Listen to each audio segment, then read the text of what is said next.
Dites-moi sincèrement à quoi ça sert de construire tout un bâtiment, construire une route, construire un pont, un stade, construire n'importe quel projet de construction s'il ne délivre pas la valeur ou s'il n'est pas utilisé comme il a été défini initialement.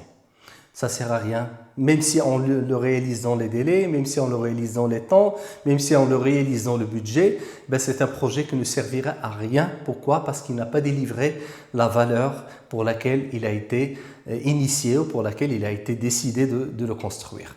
Alors, qu'est-ce qu'on entend par valeur? Valeur, c'est le but ultime, c'est la raison d'être d'un projet de construction. Pourquoi est-ce qu'il a été construit? Pourquoi est-ce qu'il a été initié par les différents donneurs d'ordre? Et il faut comprendre que cette valeur, elle est différente pour chaque partie prenante de votre projet. Pour un maître d'ouvrage, par exemple, qui va construire une route, la valeur pour lui, c'est de desservir des zones, c'est de désenclaver certaines régions, c'est de renforcer son maillage de son réseau routier, etc.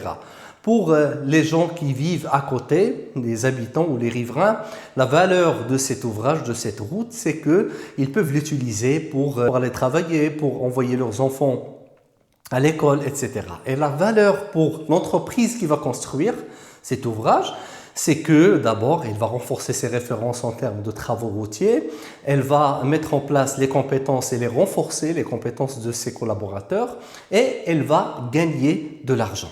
Donc ça, c'est la notion de valeur qu'il faut mettre en place, qu'il faut toujours garder à l'esprit quand on réalise un projet de construction. Alors pour cette dernière partie qui concerne le gain budgétaire ou le gain financier d'une entreprise, ce qu'il faut connaître, il ne faut pas le nier, c'est que la raison d'être d'une entreprise, c'est de faire des bénéfices, c'est de gagner de l'argent.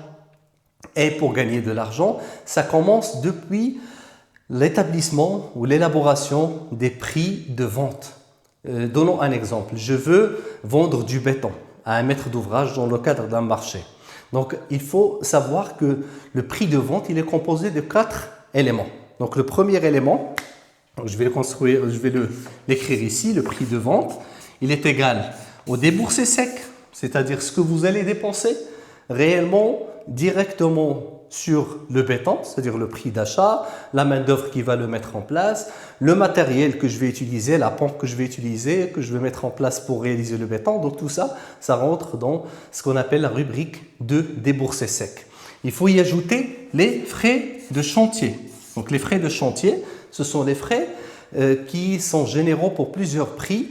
À titre d'exemple, les frais d'encadrement. Par exemple, un chef de chantier, il fait partie des frais de chantier parce qu'il ne travaille pas juste pour le béton, il peut travailler pour les remblais, pour les travaux d'enrobé, pour les travaux d'aménagement, etc.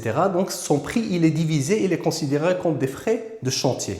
Puis il faut y ajouter les frais généraux.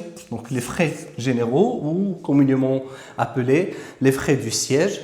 Ce sont les frais d'étude de prix, par exemple, les frais liés aux consommables qu'on utilise dans notre siège, les frais de loyer du siège, les frais d'électricité dans le siège, etc. Donc on garde une petite partie qu'il faut ajouter pour obtenir le prix de vente, plus les bénéfices et aléas.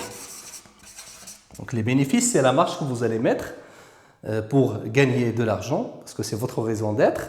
Et les aléas, c'est pour prendre en considération certains changements de prix ou certains risques que vous pouvez mettre en place. Donc avec ça, vous allez obtenir le prix de vente. Pourquoi est-ce que c'est important de le monter de cette manière et de monter et d'élaborer un prix de vente qui est élaboré de cette manière? Parce que ça va vous permettre à tracer votre courbe de planning financier ou de courbe de coût planifié qui a cette allure, c'est-à-dire là on a les mois, par exemple janvier, février, mars, avril, etc. Et là on a les montants, c'est 1 million, 2 millions, 3 millions, 4 millions. Et selon les coûts que vous allez payer, donc vous allez à chaque fois dire voilà mon planning, voilà qu'est-ce que je vais dépenser pour réaliser ce projet. Donc c'est la somme de toutes les dépenses que vous aurez sur votre projet. C'est important d'avoir cette courbe ou ce planning financier. Pourquoi? C'est par rapport à ça que vous allez vous comparez, c'est par rapport à ça que vous allez voir vos indicateurs de performance et aussi c'est par rapport à ça que vous allez chercher les éventuels financements, les éventuels crédits, les éventuelles demandes de caisse, etc. Voilà.